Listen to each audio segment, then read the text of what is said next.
Hi, this is Bob Richards. I am the John and Ann Curley Professor of First Amendment Studies here at Penn State, and I'm delighted to be here as a part of COM 190 to talk a little bit today about the legal aspects of video game violence. Some questions were presented to me, and I will just go through those questions as they are written and try to answer them as best I can. So we'll get started with number one. Do you believe that violent video game or video game violence makes a gamer more likely to act violently in real life? Or conversely, maybe violent video games give gamers a safe place, an outlet, thus making it less likely for them to act violently in real life?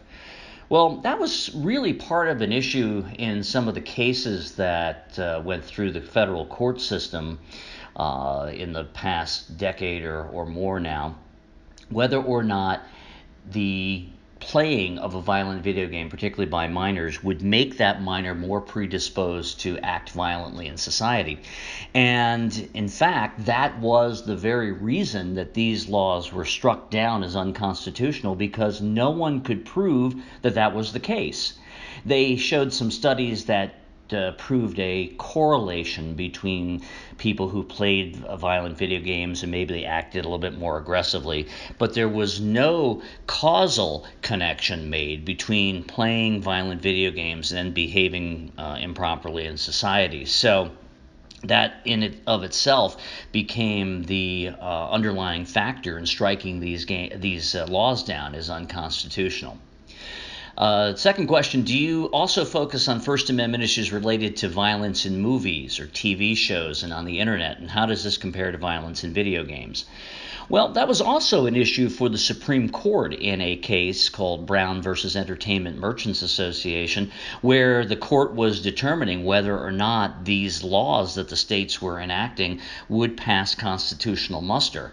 And one of the issues that sprung up through the case was, if you are going to punish video games or creators of video games who have violence in their product, what about the other types of violence that people are exposed to on television or in the movies and so forth? And that is an argument in law saying that the technique that the states are doing to try to curb violent video games is really under-inclusive, meaning that if indeed violent exposure through video games is something that is problematic for minors, then it would be just as problematic if they were exposed to it in movies and in television and in other forms of media. So by punishing violent video games, you don't solve the problem. And that's what we refer to in the law as being under-inclusive. So you can strike something down as unconstitutional, you can strike a law down as unconstitutional if you can show that it is under-inclusive. What is the biggest obstacle when it comes to maintaining the First Amendment in the context of gaming? I think one of the problems that the public has is that they look at video games as being somehow different from other forms of media, like television or movies or books or magazines and the like. And the main focus or the main thrust of their argument as to why it's different is that video games are interactive, that people actually control some of the action through how they play the game. Well, as the courts from almost the earliest case dealing with violent video games made clear, that all forms of entertainment, good entertainment anyway, are interactive.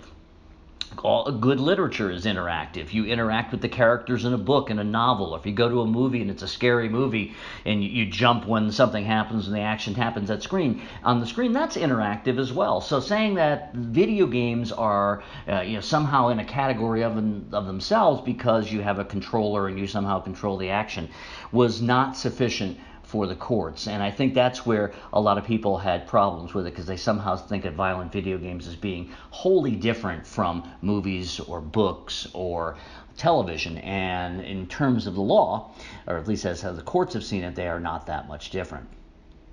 The fourth question, do you believe video games that go too far in terms of its content, such as portraying a specific group of people in an offensive manner, should be taken off the market? Or do video game companies have a right to sell whatever games they want? This question brings forward something we refer to in the law as kind of a slippery slope argument. And what that means is, where do you draw the line on offensiveness?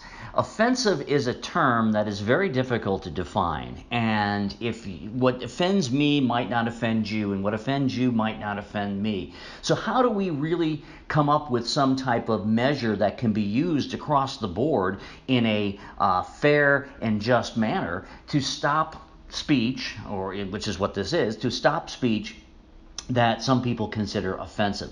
Very difficult to do. And in fact, the Supreme Court has been very careful not to use offensiveness as a standard. And the Supreme Court, in several cases, has articulated very clearly that the government cannot stop speech just because they, or even a majority of the population, find the speech to be offensive or disagreeable. And so we have several court cases involving burning of the American flag, or cross burning, or the Westboro Baptist Church picketing at military funerals. In all of those cases, just because the speech was offensive, that was not enough to punish the speaker. That we protect speech even if it is offensive or disagreeable. So it would be very difficult to go after video game manufacturers or creators just because they have put something in their game that some people find offensive. Number 5, are there any elements a video game might include that would not or should not be protected by the First Amendment? There was some talk back in the early 2000s when this first came to fruition, when states started going after violent video games, that perhaps if the video game was purely a shooting gallery or some type of violence without any of the other factors that video games typically have, which give them the First Amendment protection, which convey First Amendment protection, such as graphics and music and storyline and plot and all of the things that you find in other forms of media, that if it were purely maybe a shooting gallery, that maybe it wouldn't have First Amendment protection. But frankly, I just think that argument doesn't even hold much water. It never really went very far. Because really most of the games, and certainly the games that are put forth in the stores like Best Buy and other places, are available commercially, are going to have more elements to it than simply the violence.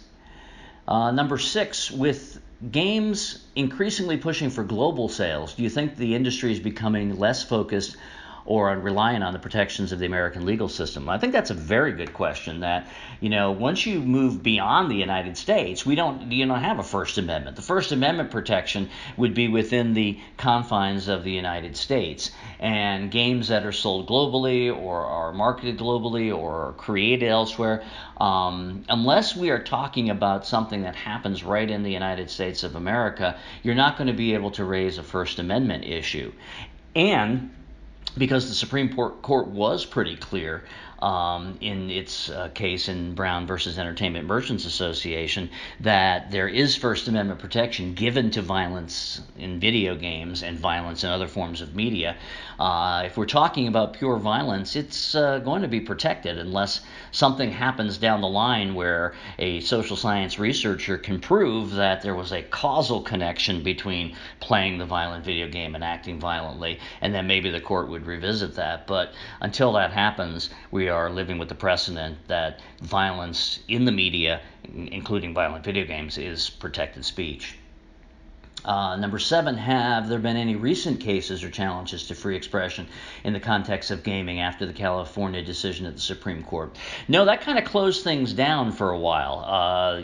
Most of the state laws that were going through the court system throughout the last 10-15 years were all raising the same issues, and the federal courts were remarkably consistent in dealing with these issues and saying that, hey, these laws are unconstitutional. You cannot prove that there's a causal connection between playing a violent video game and behaving violently in society. You can't adequately define what is harmful to minors. So a lot of these laws were really just going down from a legal standpoint, being struck down as unconstitutional.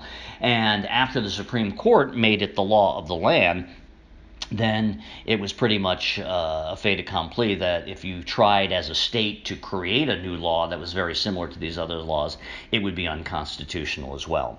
I hope that answers some of your questions. I hope you have a great rest of the semester, and thanks for having me.